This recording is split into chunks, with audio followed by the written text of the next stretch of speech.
Good morning, students. This is your GK class, and today we will be doing chapter number 31, that is rocks and metals. Now, children, in this chapter we will be knowing about different rocks and different types of metals. So, in the first page, there are different types of metals given, and on the second page, on this page, there are different types of rocks you have to identify. Now, we will start with the metals first. So, number A, it is given a silvery white metal used in making cans to contain drinks and food.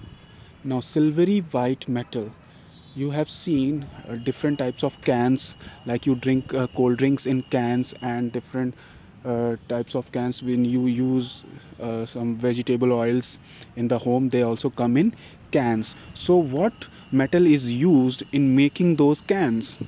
So that is tin. Tin is a metal that is used for making cans. Now, next one is B, a white precious metal used in making coins, ornaments and jewelry. Now, what is that precious metal? That is silver. Silver is used for making coins, ornaments and jewelry. Like silver was firstly used for making coins also. पहले चांदी के सिक्के भी होते थे और उसकी jewellery भी बनती है. और उसके ऑर्नामेंट्स मीन्स वही same jewellery and ornaments. Ornaments जैसे कि आप जो हाथों में, पैरों में भी जो पहनते हैं, डेकोरेटिव चीज़ जैसे जो कंगन होते हैं, ठीक है, और ये सारी चीज़ें ऑर्नामेंट्स होती हैं. तो अब that is made up of silver metal. Now third one, a bright yellow precious metal used in making jewellery. Now the other bright yellowish metal that is gold. आपको पता है कि बच्चों ज्वेलरी ज़्यादातर सिल्वर की या तो गोल्ड की होती है, ठीक है. तो ये they are talking about yellow precious metal that is gold. Now next one is electrical wires are commonly made of this metal. Now if you have seen the electrical wires, उसके अंदर से जो एक पहले ऊपर से तो रबर की कोटिंग होती है, मीन्स कवर होता है. उसके अंदर जो आपने देखा होगा तार जैसा जो निकलता है, वायर्स जो होते हैं वो थोड़े से ब्राउनिश येलोइश कलर के होते हैं, ठीक है. तो वो किस मेटल के बने होते हैं? कॉपर के होते हैं. कहीं कहीं पे कभी कभी आप देखोगे कि वाइट कलर का भी होता है. तो वो जो वाइट वाला होता है वो एल्युमिनियम वायर होता है, बट मोस्टली जो घरों में यूज़ होता है वो होता है copper wire. Now next one is E, most commonly found metal use to make steel. ठीक है बच्चों, steel is also metal but it is made from iron. ठीक है, हम लोग आयरन से स्टील बनाते हैं.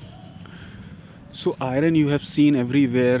It is used in it is used in construction work, making houses, buildings, schools, cars, everything it is used. So that is iron.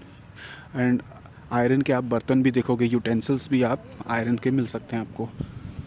Now we come to the next page, that is rocks. Now the first one is dash is a fossil fuel that is found in mines and is rich in carbon. So carbon में सबसे ज़्यादा carbon किस में पाया जाता है? कोल में. कोल पूरा कार्बन से ही बना होता है, ठीक है. So it is a fossil fuel. Fossil fuel क्यों कहते हैं? क्योंकि ये एक ऐसा फ्यूल है जो हमें धरती के नीचे से मिला है. फॉसिल मतलब होता है कि जो कई हज़ार साल के बाद जो तैयार होता है. जैसे कि जो चीज़ें ज़मीन के नीचे दब गई हैं और वो under immense heat and pressure के बाद वो कोल में कन्वर्ट हो जाती, मतलब वो कोल में कन्वर्ट हो जाती. और कोल में कन्वर्ट होने के लिए या तो आपके पास स्टोन का कोल हो या फिर आपके पास वुड का कोल हो. मैंने लकड़ी का भी कोयला बन सकता है और पत्थर का भी कोयला बनता है. तो कई सारे चीज़ें जो ज़मीन के नीचे दबी हुई होती हैं. यू नो दैट कि ये धरती आज से तो है नहीं, ये धरती कई हज़ारों साल से है. तो कई हज़ारों साल में कितनी चीज़ें इस धरती के नीचे दबती चली गई हैं. तो वो जो सारी चीज़ें नीचे चली जाती हैं दब के, वो धीरे धीरे कोल में कन्वर्ट हो जाती, कोयला बन जाती हैं, और फिर हम उस कोयले को खोद के खदानों से निकालते हैं, जो कोल माइंस होती है ना, उसमें से हम निकालते हैं, और उसके बाद जो है हम उसको यूज़ करते हैं for making, for fire purpose and for different purposes. ठीक है, हम उसको फॉसिल फ्यूल कहते हैं। Now next one is dash is the hardest natural substance found on the earth. तो बच्चों ये this is a fact, you should know that the diamond is a hardest substance found on the earth. Now diamond is also the purest form of coal also. ठीक है, अगर कोल का कोई purest form है तो वो है डायमंड, और डायमंड जो बनता है वो भी कोयले से ही बनता है, लेकिन कोयले को इतना ज़्यादा हीट और प्रेशर मिलता है ज़मीन के नीचे, तभी वो डायमंड बनता है। ठीक है, वरना वो कोयले का कोयला ही रह जाएगा। Now third one is the Taj Mahal is made up of dash. तो you all know that Taj Mahal is made up of marble. Marble is also a stone, और यू कैन से मार्बल जो होता है हमें रॉक्स से मिलता है। बहुत सारे जो ऐसे पहाड़ होते हैं जहाँ पे मार्बल के ही पहाड़ होते हैं, वहाँ से हम लोग मार्बल्स निकालते हैं।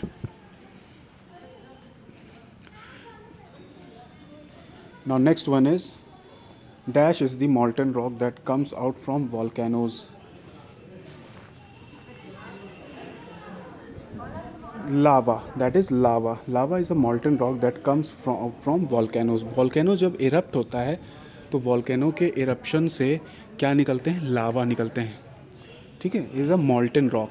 अभी जो वॉल्केनो होता है वो क्या होता है, वो रॉक्स में ही होता है, रॉक्स में ही वॉल्केनोस फॉर्म होते हैं। ठीक है, और उस रॉक्स के अंदर जो इतनी हीट होती है, वो हीट जानते हो क्या करती है, वो रॉक्स के जो पत्थर होते हैं, चट्टानें होती हैं, उसको पिघला देती है, और वो पिघल कर क्या होता है, रॉक्स के बाहर निकल के आता है, तो उसको हम लोग लावा बोलते हैं। और जो वो लावा होते हैं वो बाहर निकल के आते हैं, और जो जो लिक्विड जैसा जो बहता रहता है उसको हम लोग मैग्मा बोलते हैं। ठीक है, जब वॉल्केनो इरप्ट होता है, इरप्ट मीन्स जब एक्सप्लोड होता है, तो जब एक्सप्लोड के टाइम पे उसमें से लावा निकलते हैं बाहर, मीन्स बड़े बड़े जलते हुए पत्थर, और उसकी वो लावा जब एक्सप्लोड हो चुका होता है फिर उसके बाद कई दिन तक वो उसमें से लिक्विड बहता रहता है, और उस लिक्विड को बोलते हैं मैग्मा। ठीक है, now pencil leads are made of graphite. Now जो आपकी जो पेंसिल है वो उसमें जो मेटल रॉक्स जो यूज़ होती हैं उसको ग्रेफाइट बोलते हैं। ठीक है, graphite. Next is chalk is a type of limestone. Chalk जो बनती है वो हमारी लाइमस्टोन से बनती है। Dash stones are the bubbles of volcanic lava. Pumice stones. Now pumice stones आपने अपने घरों में भी देखा होगा, जो घरों में आप बाथरूम में आप यूज़ करते हो वो स्टोन्स, जैसे कि आप उसको वॉशिंग के लिए यूज़ करते हो, your feet and your hands, तो उसके लिए भी प्यूमिस स्टोन्स यूज़ होते हैं। So children, if you have any doubt in this chapter, please ask me in the WhatsApp class. Thank you, children.